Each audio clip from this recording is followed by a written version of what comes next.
حضرت جابر بن عبداللہ رضی اللہ تعالیٰ عنہ سے روایت ہے کہ انہوں نے فرمایا رسول اللہ صلی اللہ علیہ وسلم کے زمانہ مبارک میں نے ایک خاتون سے نکاح کیا۔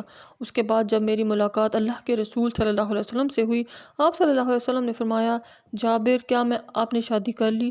میں نے کہا جی ہاں۔ آپ صلی اللہ علیہ وسلم نے فرمایا کنواری سے یا بیوہ سے؟ میں نے کہا بیوہ سے۔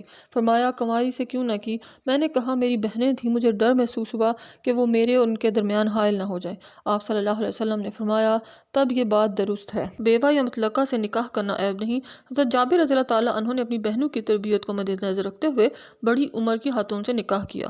کنبے کے سربراہ کو گھر کے افراد کا مفاد مقدم رکھنا چاہیے۔ حضرت عبداللہ بن عمر رضی اللہ تعالیٰ عنہ سے روایت ہے رسول اللہ صلی اللہ علیہ وسلم نے فرمایا عورتوں سے ان کے حسن کی وجہ سے نکاح نہ کرو، ممکن ہے کہ ان کا حسن انہیں تکبر میں مبتلا کر کے تباہ کر دے۔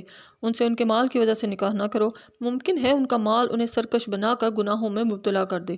البتہ ان کے دین کو پیش نظر رکھتے ہوئے نکاح کیا کرو۔ ایک سیاہ فام ناک کٹی دیندار لونڈی خوبصورت بے دین آزاد عورت سے افضل ہے۔